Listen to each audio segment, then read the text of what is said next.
Nasa linya ng ating telepono ngayon si Brigadier General Restituto Padilla, tagapagsalita ng Armed Forces of the Philippines. General Padilla, magandang umaga po, sir. Hello, General Padilla. General Padilla, good morning. Hindi masyado eh. Sir? Ano bang topic yun? Sir, magandang umaga po. Live na po tayo. General Padilla, magandang umaga po. General Padilla, good morning. Hello? Yes, sir. Good morning po. General Padilla, good morning.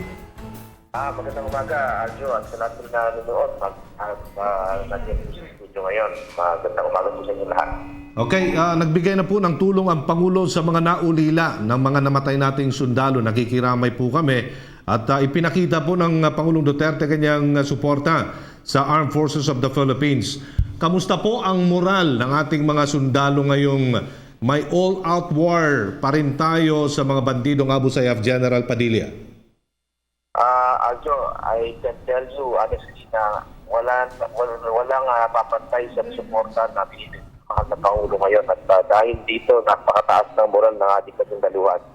Hindi nila pinagdududahan ang sinseridad ng ating Commander-in-Chief at patuloy nitong pinapakita ang kanyang malasakit para sa ating mga sundalo, mga pulis at iba pang uniformadong kasamahan. At ganoon din ang pag-aaruga niya sa mga miyembro ng pamilya na napag-iiwanan ng ating mga nasawi. So, patay dito, ito po ang nag-uudyok na patuloy na masigasig na gawin at gagampanan ng bawat miyembro ng ating hukbo ang kanyang tungkulin upang pangalagaan ang seguridad ng ating bansa. Kaya nga ito ang nagiging batihan natin ngayon, nasabihin na ang moral ng ating kasundaluhan at lahat ng kapulisan at lahat ng uniformadong miyembro ng ating hukbo ay napakataas. Okay, bakit hindi raw na lang tayo magpadala ng dibisyon at hindi batalyon dyan sa Hulo-Sulu upang tuluyan na malipol ang Abu Sayyaf, General Padilla? Pakiulit po, Aljo. Hindi ko po nakuha yun. May mga komentaryo ng ating mga kababayan. Bakit hindi na lang tayo magpadala ng dibisyon dyan sa Hulo-Sulu at hindi batalyon upang tuluyan ng malipol sa mas lalong madaling panahon ang mga Abu Sayyaf dyan sa Hulo-Sulu, General? Ganun na ang nangyayari ngayon, Aljo. Halos isang dibisyon na yung nandyan ngayon sa lugar ng Hulo. At patuloy nating i-build up ang ating puwersa.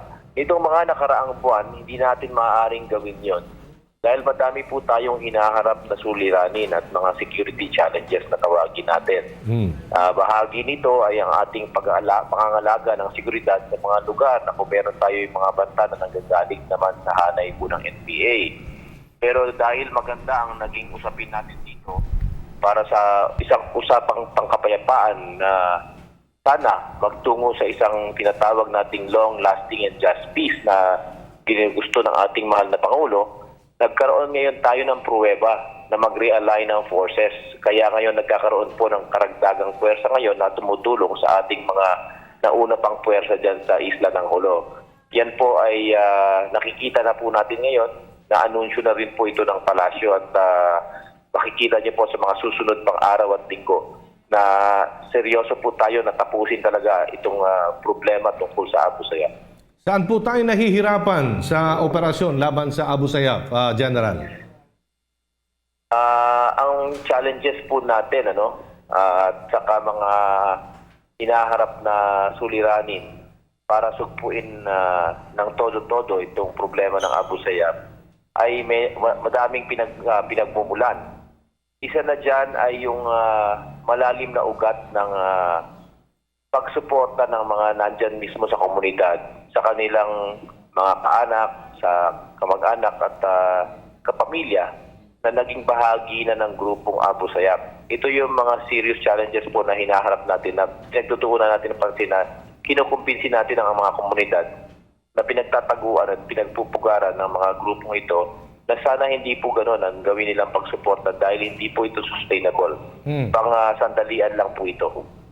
Okay, so nakikihalubilo sila ngayon sa civilian. Iyan ang isa sa mga challenges na kinakarap ng armed forces, sir? Tama ba?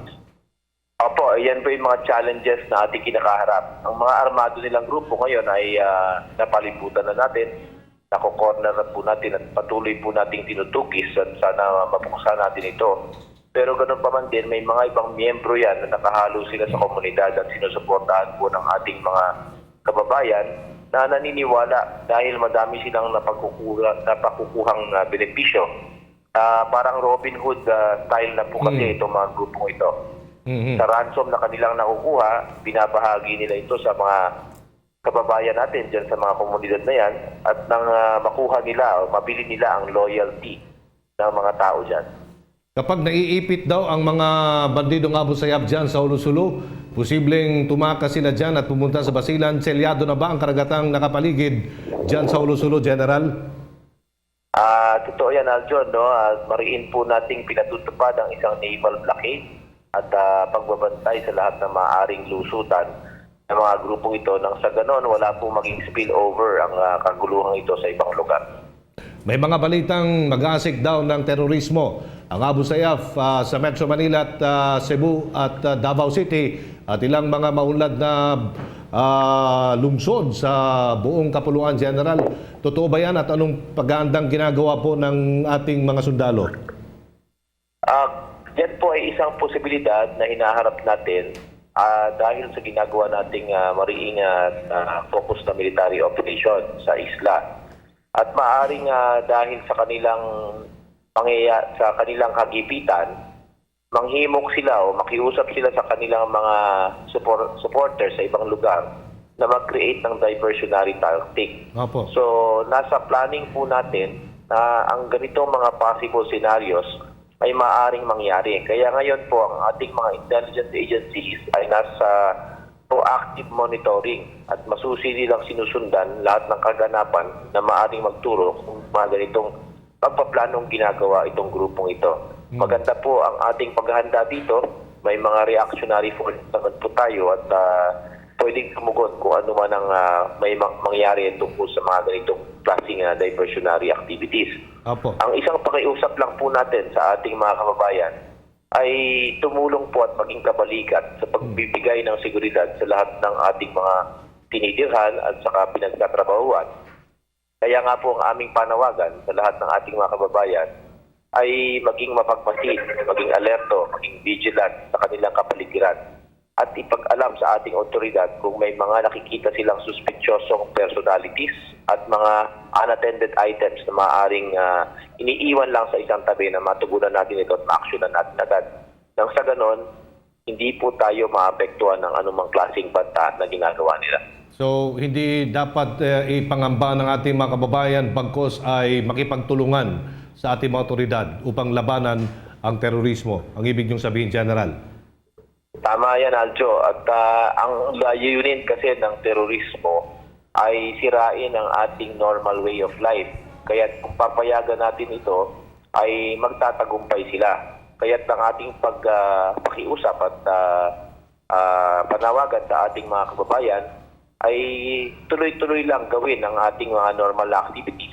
Pero sa gawain ganon, maging alerto, maging vigilant at mapagmasidlogin tayo at makipag-cooperate po tayo sa ating mga otoridad. Maraming salamat, Brigadier General Restituto Padilla, tagapagsalita ng AFP. Magandang umaga muli, sir. Maraming salamat sa pagkakataon at mabuhay po kayo at patuloy po sana nating panalangin ang ating mga sundalo na patuloy na nakikipagbakbakan sa grupong ito nang sa ganon, sa mabilis na panahon, malutas na po natin ang problemang ito. Magandang umaga po at mabuhay kayo. Thank you.